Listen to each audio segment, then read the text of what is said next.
हो गई तो डबल। पहले पूरा बड़ा लिखने के चक्कर में थे, अब थोड़ा छोटा। जिसमें ग्रीन्स थ्योरम क्या आप मौका देंगे कि उसको ग्रांटेड लिया जाए?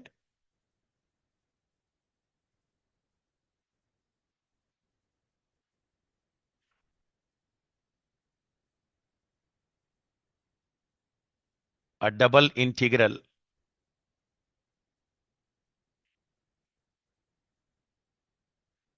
विल बी, लीजिए कहाँ सट गया, क्या हो गया, will be of the form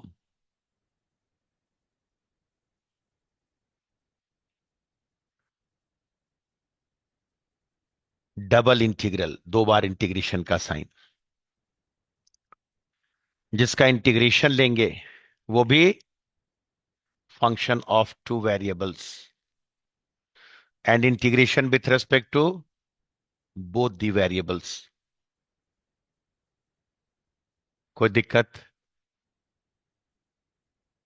ये अभी तक जब तक मैं लिमिट नहीं लिख रहा हूं तो वो इनडिफिनिट है, और जब मैं लिमिट लगा दूंगा तो वो डेफिनेट हो जाएगा।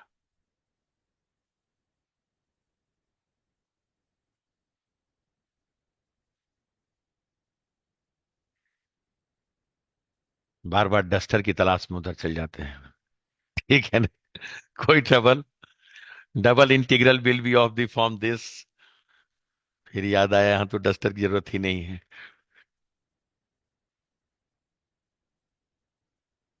देख लीजिए पूरा शौक से। तो इनको कोई इंटरेस्ट नहीं है कि डबल इंटीग्रल इनडिफिनिट टाइप का आप निकालें, और डिफिनिट रीजन में ही आप निकालें।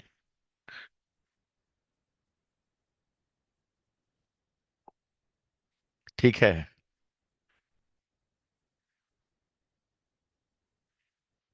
अब उसके बाद सिंगल इंटीग्रेशन का वो बात क्यों बता रहे थे? कल को double integral over any region दिया तो सबसे सिंपलेस्ट रीजन माना जाता है रेक्टेंगुलर रीजन। कौन सा रीजन? रेक्टेंगुलर रीजन की खासियत ये होती है कि कोई तामझाम बेचारे के पास नहीं है। एक्स की हर वैल्यू जो ए से बी तक जाती है उसके लिए वाई की value fixed c to d तक रहती है। ये इसकी खासियत है। रेक्टेंगल का मतलब होता है दो पेयर ऑफ पैरेलल लाइंस चाहिए जो एक दूसरे के परपेंडिकुलर हैं, तब जाके रेक्टेंगुलर रीजन तैयार होता है। It is reason bounded between x बराबर बी एंड वाई बराबर सी एंड वाई बराबर डी। वहां भी लिखा हुआ है सी। ठीक है ना, कोई दिक्कत? तो this is your rectangular region. यहां रीजन पढ़ने में कितना मजा आ रहा है। For every value of x from a to b, y is varying from c to d. एकदम सीधा सपाटा, ना कोई तिरछा कि भाई कहीं कम हो गया, कहीं ज्यादा हो गया, कहीं बाद में शुरू हुआ, कहीं पहले शुरू हो गया।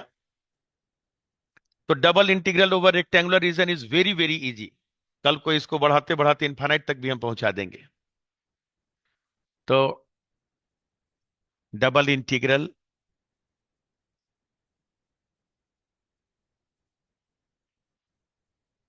Over rectangular reason. कुछ कट रहा है क्या उधर ऊपर?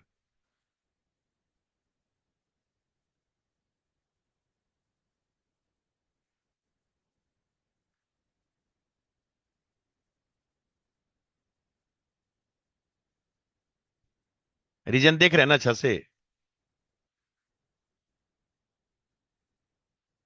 Whatever be your integrand, in this region, what will happen? Anyone can tell that for every value of x from a to b, we have value of y from c to d.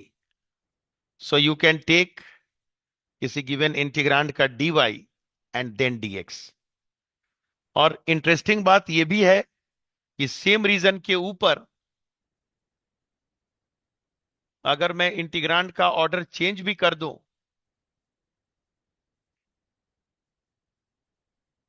तो इस reason को कोई बच्चा ये भी पढ़ सकता है कि for every value of y from c to d, x is varying from a to b.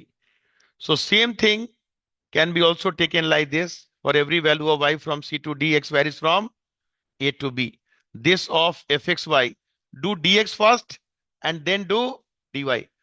अच्छा, ये भी समझाना है क्या कि पहले dx है, इसका मतलब पहले x के रेस्पेक्ट में integration, treat y as constant, और उसके बाद जो आ गया उसका y के रेस्पेक्ट में इंटीग्रेशन। ठीक है ना? तो रेक्टेंगुलर की एक बहुत बड़ी खासियत है कि bye changing the order of integration the integration remains unchanged. ठीक है ना? वो ए से बी और सी से डी में कोई फर्क ही नहीं है। इधर से शुरू करेंगे तो भी वही रीजन कैप्चर होगा, और थोड़ा हाथ से नीचे करके इस पूरे रीजन में for every value of x from a to b y starts from here ends here, y starts from here ends here. पूरे रीजन को पढ़ना सीख लीजिए। इस रीजन में एक्स की हर वैल्यू जो ए से बी तक जाती है उसके लिए वाई यहां से शुरू यहां पे खत्म, वाई यहां से शुरू यहां पे खत्म। उल्टा भी बोलेंगे तो इस पूरे रीजन में वाई की हर वैल्यू जो यहां से यहां तक जाती है उसके लिए एक्स यहां से स्टार्ट यहां समाप्त, एक्स यहां से स्टार्ट यहां समाप्त, x start from here ends here. Okay, तो इसमें कोई फर्क नहीं पड़ा कि इधर से करे काम या उधर से करे काम। ये एक बहुत खासियत है, बहुत सिंपल माना जाता है। इससे ज्यादा सिंप्लिसिटी कुछ हो ही नहीं सकती। इक्वल इक्वल सेम, वही तो दिखा रहे हैं कि इस रीजन में कोई फर्क नहीं पड़ता किसको पहले लिखे किसको बाद में लिखे, क्योंकि उसमें सबसे बड़ा मुद्दा तो यही आने वाला है, change of order of integration. कहिए कि इंटीग्रेशन आपसे नहीं बनेगा बिना चेंज ऑफ ऑर्डर किए हुए। ठीक है ना? पहले तो दोस्ती तो बढ़ाइए। यहाँ पे रीजन को पढ़ने का स्टाइल यही है, for every value of x from a to b y goes from c to d, और for every value of y from c to d in the region, एक बार मुंह से बोलिए, x varies from a to b, वाई का हर मान जो सी से डी तक है, चाहे हम यहां खड़ा हो चाहे यहां खड़ा हो, सबके लिए एक्स का मान ए से बी, ए से बी, ए से बी, न कम न ज्यादा। जब तक इतना नहीं बोलेंगे मजा नहीं आएगा। और एक्स का हर मान जो रीजन में ए से बी तक जा रहा है, चाहे हम यहां खड़ा हो चाहे यहां खड़ा हो, एक्स बराबर यहां खड़ा हो, वाई की वैल्यू सी से डी, वाई की वैल्यू सी से डी। ठीक है ना? बदल दिए, कोई फर्क नहीं पड़ा इंटीग्रेशन के ऊपर। ठीक है, लेकिन कोई और रीजन अगर आ जाए तब तो खैर मामला यही नहीं रहेगा। प्लस करें ना?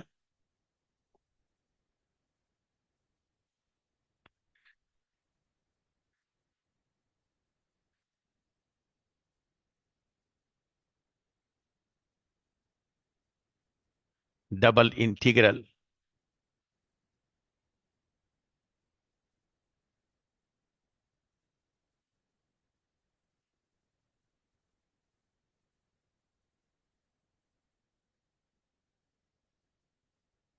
Over any other reason.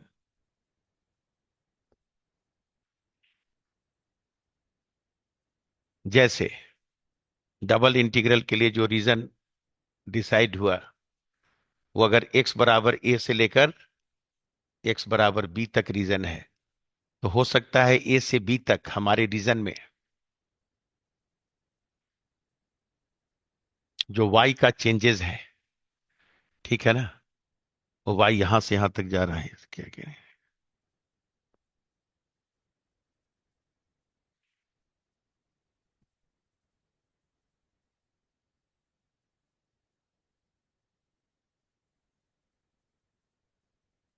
अब डबल इंटीग्रल कोई इस रीजन के ऊपर पूछेगा, ठीक है ना, लेकिन ऐसा समझाते समझाते तो change of order of integration का आधा काम तो रास्ते में ही हो जाएगा, dy dx।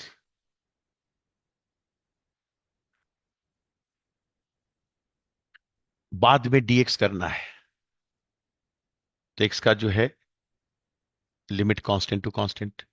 In this whole region जिसमें आप वर्क कर रहे हैं, इस पूरे रीजन में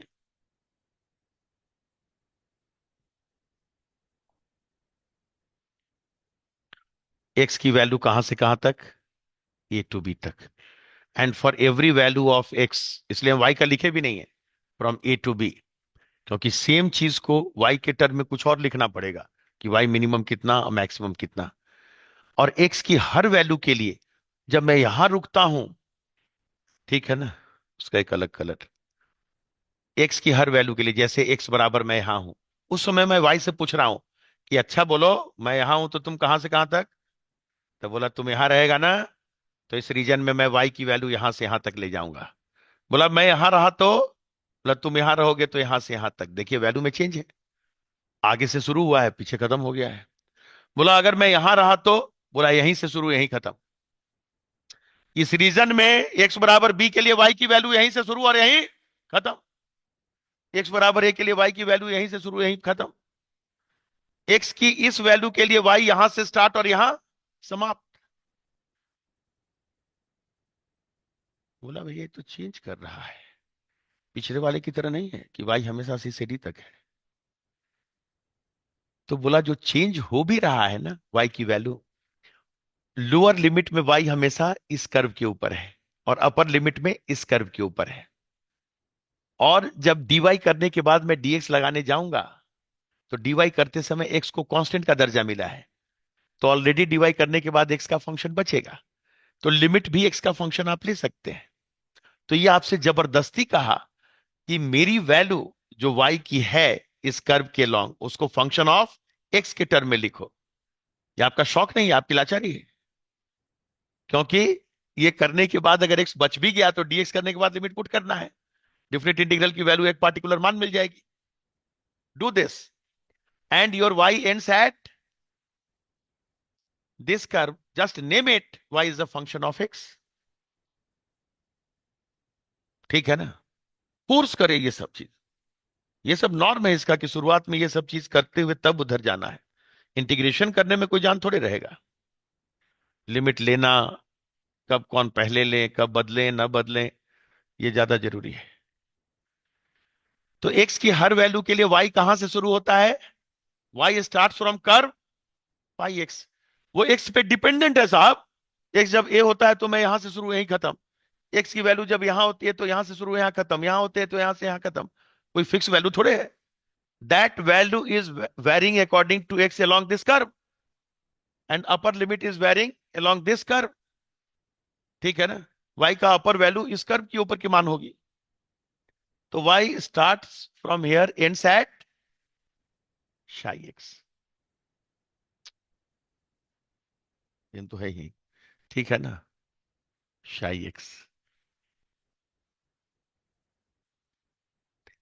यहां पे अगर गलती से ऑर्डर ऑफ इंटीग्रेशन आपको चेंज करने की नौबत आ गई ना, कि इस इंटीग्रांड का पहले मैं डीएक्स करूं, तो भैया वाई से पूछना पड़ेगा कि पूरे रीजन में तुम्हारी वैल्यू कहां से कहां तक गई और तुम्हारे हर मान के लिए एक्स कहां से कहां तक गया। कहिए तो सेम चीज का कर दें। और इसी का बहुत प्यारा सा नाम है change of order of integration. हम वही रीजन में हैं, खेल खेल में नाम ही आ गया, मैं क्या करूं, मेरी क्या गलती। ठीक है ना, मैं उसी एफ एक्स वाई का इंटीग्रेशन करना चाहता था, उसी रीजन में करना चाहता था। लेकिन दो तरह की इच्छा जागी। एक इच्छा थी कि एक्स को कांस्टेंट टू कांस्टेंट ले जाएं और वाई को वेरी करने दें। दूसरी इच्छा जागी कि वाई को कांस्टेंट टू कांस्टेंट ले और एक्स को वेरी करने का मौका दें। सेम इंटीग्रेशन को मैं लिखूंगा, पिक्चर दूसरा बनाना पड़ेगा। यही पिक्चर रहेगा, या तो एक इजाजत है तो इसी को मिटा के ऐसे ऐसे कर दें ताकि लगे कि वही पिक्चर है। लेकिन क्यों, जब ये है ही, बचा रह ही जाएगा, बचने दीजिए इसको। ये कैसा लगा इधर से, व्हाट टू डू, वहां तो लिख के भाग जाएगा किस रीजन में करो। रीजन में आपको लिमिट लिखना है, यही असली काम है। The real work is this. बाकी तो सिंगल इंटीग्रेशन का 2 बार इंटीग्रेशन करना, और तो कुछ करना है नहीं।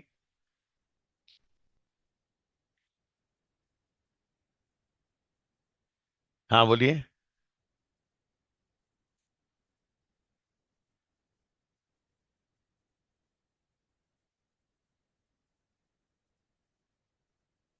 किस में, तो क्या दिक्कत है उन दोनों के बीच में ऊपर वाला पोर्शन अगर y बराबर जी एक्स हो गया, नीचे वाला एफ एक्स हो गया, क्यों नहीं, व्हाई नॉट, एकदम आराम से। सिंगल अकेले क्यों कर दिया? क्योंकि वाई को फंक्शन ऑफ एक्स लिखकर वो सिंगल वेरिएबल का दर्जा दे दिया ना उसको। ठीक है ना? अदरवाइज इसमें लिखना पड़ता कि पूरे रीजन में एक्स यहां से यहां तक, और उसके लिए y is varying from this curve to this curve. अब बाद में मिलेगा वही। ठीक है ना? वहां पे अभी पता है एरिया का मतलब होता है 1 × dy/dx निकालना। ठीक है ना? तो dy करेंगे तो अपने आप gx - fx आ जाएगा। वो काम सिंगल भी कर गया जो डबल भी करेगा। और कोई टेंशन? इसको हटाएं इधर से, इसी को दे रहे हैं दोबारा। और मैं हंसते खेलते रीजन पे डबल इंटीग्रेशन समझाते हुए change of order of integration भी फ्री में दे दिया। अब मैं क्या करूं, गलती से आ गया तो। कोई दिक्कत? सेम रीजन होगा। आजा भाई, दिखे वो, तुम दिखते रहो, छोटा बन के आओ, लेकिन दिखो जरूर। हाँ ठीक, उसका दिखना बहुत जरूरी है।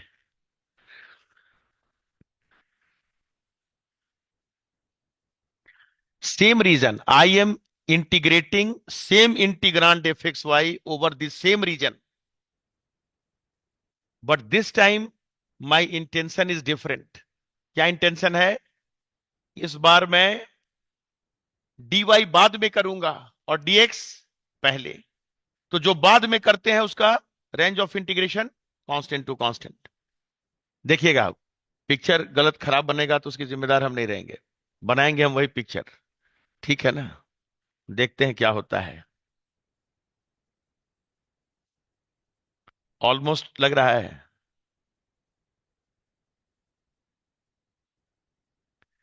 नहीं लग रहा है? ठीक, वही बना रहे हैं। नहीं हमसे बना अच्छा इसका मतलब ये नहीं कि वो नहीं बनाया है। Same thing. ठीक है ना? कोशिश पूरा है।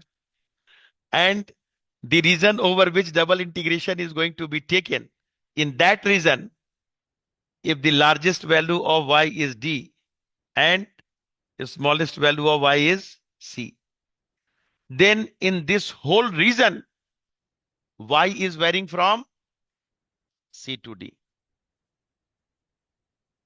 पूरे रीजन में y कहां से कहां तक जा रहा है? c से d तक। कोई डाउट? और खूब प्रेम से बात कीजिए, यही काम ही करना है change of order of integration में। Same work.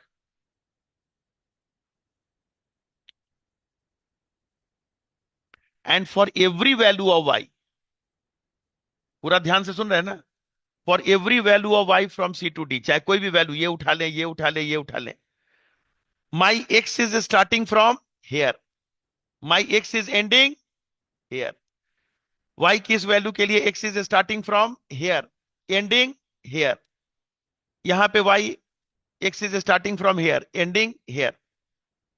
हर बार मैं क्या देख पा रहा हूं कि x is starting along this curve and x is ending along this curve.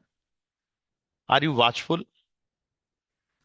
So same integral, make it simple, the same integral over the same region, जिसमें मेरा इरादा था कि मैं y का लिमिट कांस्टेंट टू कांस्टेंट लेता, but for every value of y from this constant to this constant x is starting from somewhere and ending somewhere, and that somewhere is not fixed like rectangular region, it is varying. जहां vary करता है उसको function का दर्जा मिलता है कि x की अलग अलग वैल्यू के लिए या y की अलग अलग वैल्यू के लिए तुम अपना अलग अलग मान दो। और कहिए तो वो भी मैं कलर बदल दूं एक बार और। इस बार कौन सा कलर? इस कलर को लाता हूं। You are starting from this curve, starter curve is red and ending curve is blue.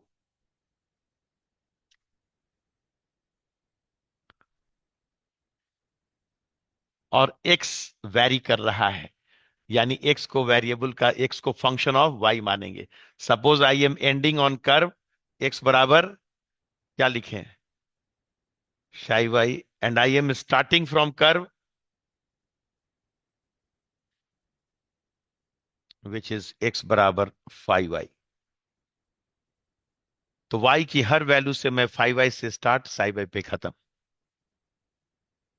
ये इसका बहुत बड़ा काम है। 5y से स्टार्ट एंड साई बाई पे एंड।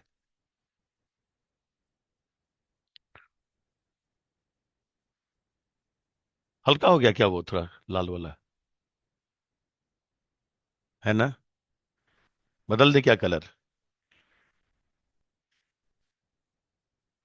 यहां अच्छा लग रहा है, वहां पता नहीं है, चमक रहा है ज्यादा इसलिए ऐसा लग रहा है। उधर कैसा लग रहा है देखना है। हाँ उधर पता चल जा रहा है। 5/2 साई बाई, ठीक। वहां में चमक रहा था ज्यादा उधर। चमक तो ऐसा रहा है कि यहां से तो दिख ही नहीं रहा है ठीक से। ये सब अच्छा दिख रहा है वो। हाँ यहाँ आते हैं तो ठीक लग रहा है। गुड। और सबसे बड़ी बात है कि दीज टू आर इक्वल। ठीक है ना? वही इंटीग्रांड, वही रीजन। फिर बदला क्या? कुछ नहीं। वही इंटीग्रेशन। इंटीग्रेशन का मतलब जोड़ना। इसका मतलब क्या होता है कि किसी भी आर्बिट्रेरी पॉइंट पे ये मेरा डेंसिटी है, और इस डेंसिटी के चीजों का एलिमेंट्री एरिया के साथ गुणा करते हुए पूरा का पूरा कर दिए। ठीक है ना? तो टोटल वैल्यू 3D में रहता तो वही मास बन जाता। डेंसिटी इंटू वॉल्यूम मास, यही होता है ना? ठीक याद है ना कि नहीं याद है वो भी? ठीक। तो जो भी प्रैक्टिकली बनता हो काम एकदम संपन्न है, they are same. And this is very very famous है, change of order of integration. और उसकी एक हैबिट बन गई। कभी कभी इंटीग्रेशन डबल का नहीं बनेगा, तो by changing order of integration it becomes very very simple. Very very simple.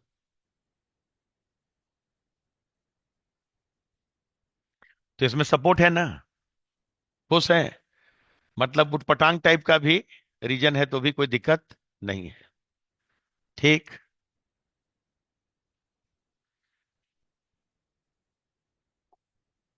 Plus ही करना था ना?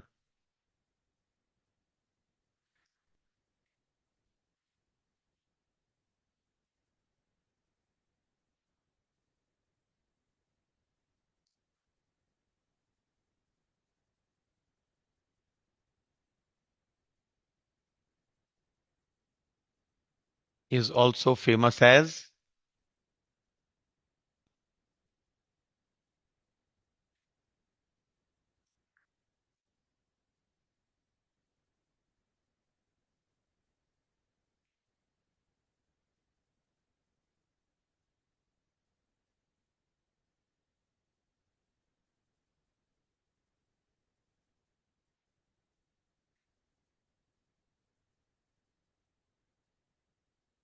इन a reason.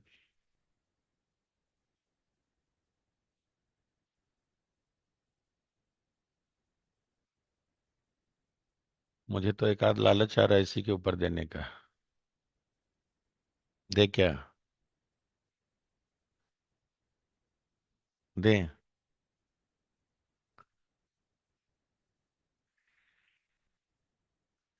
Late us take risk. हल्का फुल्का क्या दे, डबल इंटीग्रल।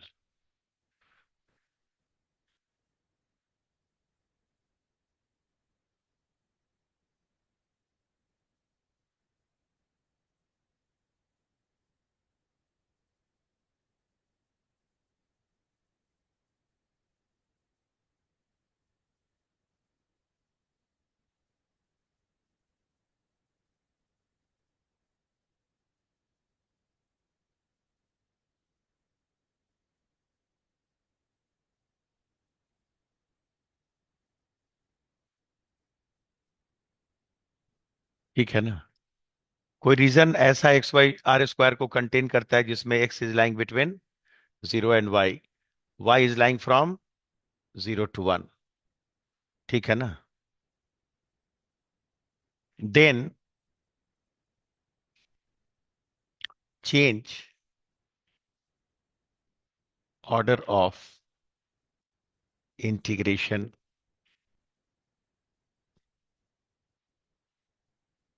चेंज देना चाहिए था कि इंटीग्रेशन देना चाहिए था? चलिए कोई बात नहीं, अब लिखा गया तो क्या। Of integration over R of f x Y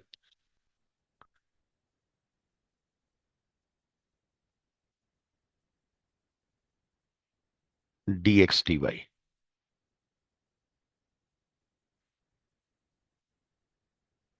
order of integration change करने का मतलब है कि पहले dy फिर dx, और यहां reason are.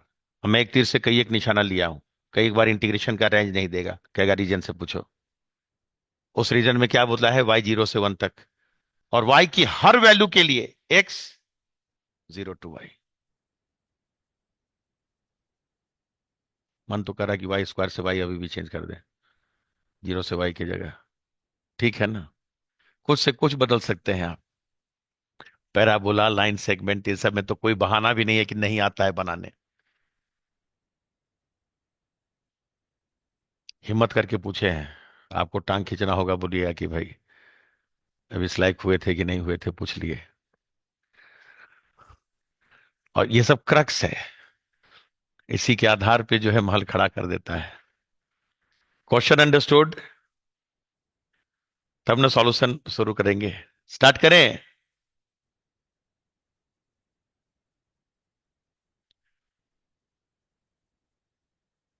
Solution. The given integral is,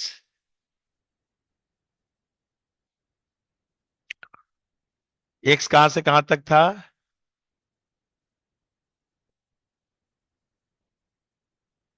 और एक्स की हर वैल्यू के लिए वाई, और आपने मुझे पहले क्या दिया, dx, यही था ना, और फिर dy। भागा भी नहीं है ऊपर ज्यादा। भाई बच्चे की पहली ड्यूटी है कि जिस हिसाब से पढ़ाया गया कि भाई ऐसे ऐसे है, उसी हिसाब से पढ़ के रीजन को डिपिक्ट करे। ये रीजन क्या है, for every value of y फ्रॉम 0 to 1 x will start from 0 and at y। तो पहले रीजन बनाइए तो सही। रीजन में क्या बनाना है, y बराबर 0। व्हाट इज y बराबर 0, दिस। व्हाट इज y बराबर 1, दिस। अच्छा, ये भी लिखना चाहिए था कि ये एक्स एक्सिस है, इतना तो ग्रांटेड ले लिया। ठीक है ना। और y की हर वैल्यू जो 0 से 1 तक आएगी, लिए उसके लिए जो है x कहां से स्टार्ट होगा, x will start from 0। Who is x बराबर 0, दिस इज x बराबर 0। अच्छा, तुम यहां से शुरू रहोगे, बोला हाँ। बोला, अंत कहां होगा, you will end at x बराबर y। हु इज x बराबर y, this line. Are you happy?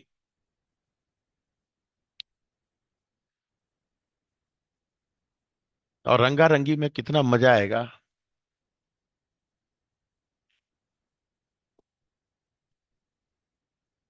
एकदम आराम से चारों ड्रॉ कर दिए। For every value of y फ्रॉम 0 to 1, यहां रहे चाहे यहां रहे, x कहां से स्टार्ट, 0 से स्टार्ट, कहां खत्म, y पे। 0 से स्टार्ट, y पे समाप्त, 0 से स्टार्ट, y पे समाप्त, 0 से स्टार्ट, y पे समाप्त, पूरा रंगते जाइए। y की हर वैल्यू जो 0 से 1 तक जा रही है, उसके लिए x 0 से शुरू, 1 पे खत्म, 0 से शुरू, 1 पे खत्म, 0 से शुरू, 1 पे खत्म, 0 से शुरू, 1 पे खत्म, 0 से शुरू, 1 पे खत्म। रीजन के वर्टिसेस भी आप रेडी कर लीजिए कि भाई this is 0 0, what is this, this is 0 1, what is this, 1 1। कल को चेंज ऑफ इंटीग्रेशन करना है साहब, इसी रीजन से मुझे बात करनी है दोबारा कि बताओ ना एक्स कहां से कहां तक गया। अब एक्स का कांस्टेंट टू कांस्टेंट बताना, और उसके लिए वाई कहां से कहां तक गया। ठीक है ना, रीजन पहले आ गया तैयार। This is my region in which I am working. Are you happy? पूरा ग्रीन ग्रीन शेडेड। और change of integration, order of integration कोई शौक नहीं है, लाचारी है।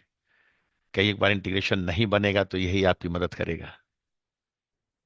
आज पहले यही खुश हो गया, ऐसे में मुझे पहले ग्रीन का देने का शौक था, लेकिन अब क्या करें, डबल इंटीग्रेशन समझाने के दौरान तो ये आना ही था, आ गया यही पहले। ठीक है ना, नहीं तो पहला यूज होना चाहिए था लाइन इंटीग्रल को डबल इंटीग्रल में कन्वर्ट करना। लगेगा सिंगल इंटीग्रेशन, जिसको कि लाइन इंटीग्रल भी बोलते हैं, अब बनेगा डबल इंटीग्रेशन से। आ गया। Change of order of integration करें।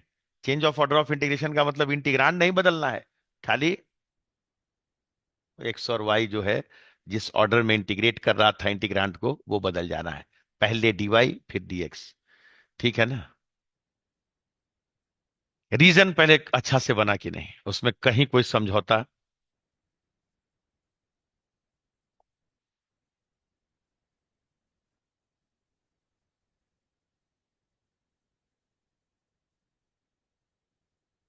क्या हो गया है मेरा,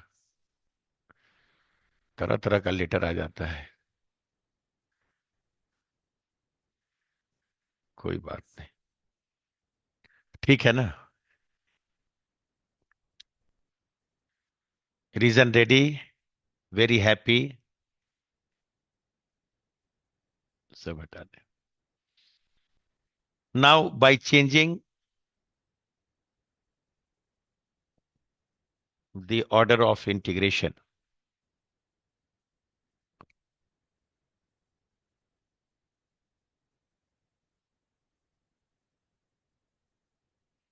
द सेम आई, बस इसको केवल यहां लिमिट का इंतजार है और कोई इंतजार नहीं है। इंटीग्रांड वही रहेगा, पहले dy होगा फिर dx होगा। अब बात तो फिर दोबारा रीजन से ही करना है। कहां जा रहे हो यार, रीजन ऑफ इंटीग्रेशन वही है, वही से वही जो जो एक्स वाई का मान है वही लेना है। न कम न ज्यादा, एक बिंदु न ज्यादा आए न एक बिंदु कम आए। बोला अच्छा हम ही से बात करना था, तो बोला और क्या, और कहाँ इंटीग्रेशन करना था हमको। तो इससे सबसे पहले ये सवाल पूछिए कि तुम्हारे रीजन में एक्स की मिनिमम वैल्यू कितनी होगी, 0। एक्स की मैक्सिमम वैल्यू कितनी होगी, तो लास्ट में जाके यहां से पूछिए 1। In my whole region x is now varying from 0 to 1, क्योंकि पहले आप एक्स की लिमिट कांस्टेंट देना चाहेंगे, पूरे रीजन में एक्स कहां से कहां तक गया, किस कांस्टेंट से किस कांस्टेंट तक गया। हैप्पी। और एक्स के हर मान के लिए वाई कहां से स्टार्ट हुआ उसी को बोलते हैं लोअर लिमिट, और वाई कहां समाप्त हुआ दैट इज अपर लिमिट। तो बात कीजिए ना एक्स के किसी वैल्यू से, एक्स यहाँ पे है, पूछे वाई कहां से कहां तक गया, बोला अभी तक वाई नहीं मिला, नहीं मिला, नहीं मिला, मिल गया रीजन में। कब तक मिलता रहा, बोला वाई यहां तक मिलता रहा, यहां से मिलना शुरू हुआ, यहां तक मिला, आगे नहीं मिला। तो upper limit of y this, lower limit of y is this. हर बार for every value of x, चाहे 0 से 1 तक कुछ भी ले, y start from here and there, y start from here and there, y start from here and there, y start from here and there. अरे यार स्टार्ट तो हो रहा है वेरिएबल पॉइंट से, और उस वेरिएबल का नाम है लाइन सेगमेंट, जिसका इक्वेशन क्या है, एक्स। ठीक है ना। Your y is starting from x, and where is it ending, it is ending always on y बराबर 1।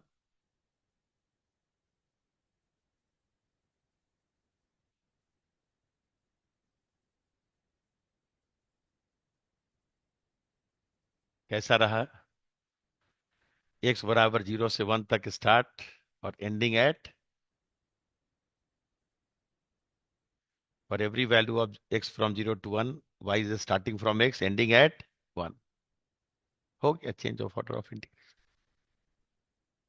कभी वैसे इंटीग्रांड ना बने, ऐसे बनाइए, ठीक है ना।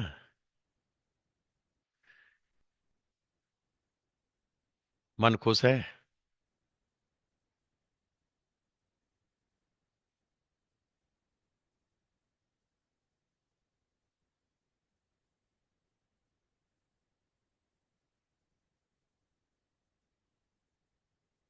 उधर तो डस्टर है नहीं, इधर ही है।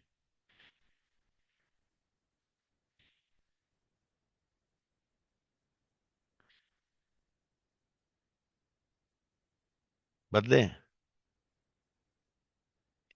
एक बार और बोले, अच्छा प्लस करें।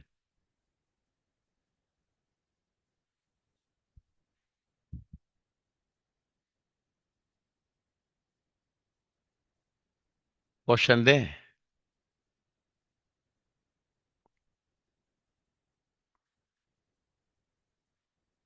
पीछे पलट देंगे तो दिख जाएगा ना। देख लीजिए, इस रीजन में ऑर्डर ऑफ इंटीग्रेशन चेंज करने पर क्या हो गया,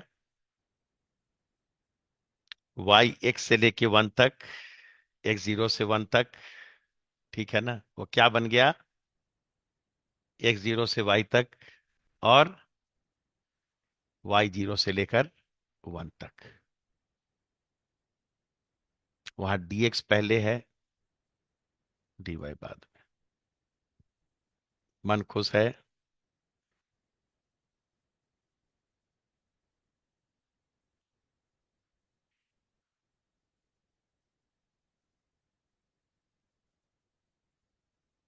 लिखिए क्वेश्चन, दिखा दिए।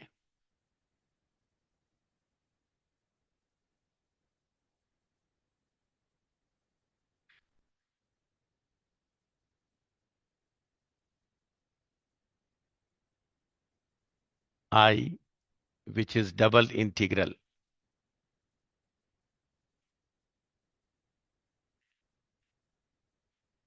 ओवर, ठीक है ना, x y बराबर x to 1 and x 0 to 1। आप भी देख लीजिए, खाली उसको कॉपी कर रहे हैं।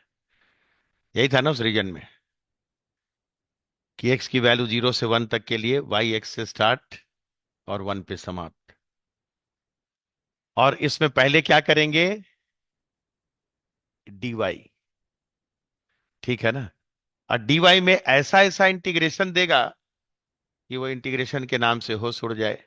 जैसे थमा दिया e का power y by y dy dx।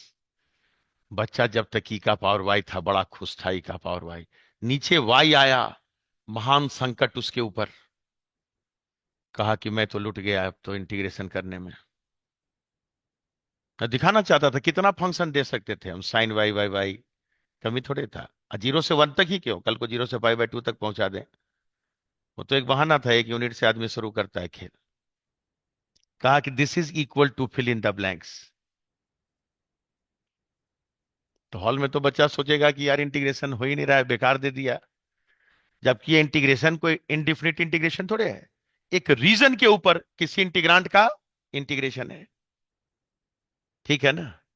और पहले डीवाई निकालना इम्पॉसिबल, असंभव। लेकिन जैसे ऑर्डर ऑफ इंटीग्रेशन चेंज करेंगे, पहले क्या आएगा, डीएक्स, फिर क्या आएगा, डीवाई। और डीएक्स सुनते ही शानदार इंटीग्रेशन। हम तो बहुत फायदे में हैं। पूछिए कैसे, 2 स्लाइड बदलेंगे पता चल जाएगा किस रीजन में इंटीग्रेशन हो रहा है। फायदे में आप भी हैं, आज हम लोग दोनों फायदे में हैं। मिटने वाला बोर्ड में हम घाटा में आ जाते ना। आपसे कहते कॉपी पलटिए और देखिए कौन सा रीजन में इंटीग्रेशन हो रहा है। Integrand f x y is this, ठीक है ना। आज आई एम वेरी हैप्पी कि कोई टेंशन नहीं। आइए, ये रीजन है ना। इस रीजन में y कहां से कहां तक, x से 1 तक, और x 0 से 1 तक, वही दिया हुआ है ना। एंड सेम रीजन जब पलटी मारेंगे तो बोलिए, y 0 से 1 तक और x 0 to y। उधर से इधर बदले चाहे इधर से उधर बदले, बात बराबर है ना, रीजन तो वही है। आज बच गए हम स्लाइड दिखा के, बचे। अब लिखिए by changing order of integration.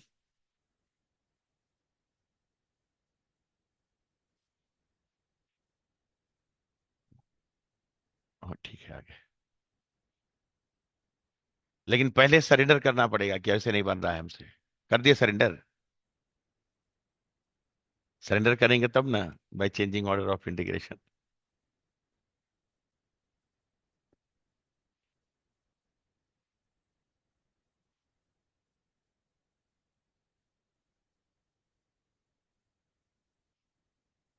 What is I, y goes from 0 to 1 and x starts from, नहीं बोलिए तो फिर से रीजन बनाएंगे और क्या करेंगे। ठीक है ना, e to the power y y y dx dy। और ये सुनते ही dx तो इतना खुश हुआ कि अरे ये क्या, ये तो कांस्टेंट फंक्शन, कांस्टेंट फंक्शन का integration constant into x, x का upper limit y, lower limit 0, y minus 0 y, y cut के ढेर, ऐसा ही चुन के देता है। अब तो खाली ई का पावर y dy रह गया निकालना। यही सब सुपर हिट काम है इसका। देख लीजिए, changing order of integration,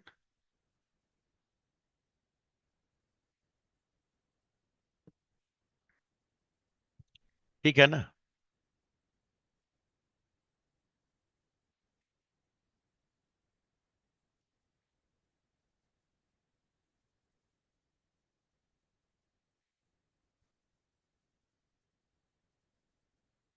y बराबर 0 to 1, this integration is e to the power y by y into x, lower limit 0, upper limit y, this much of dy।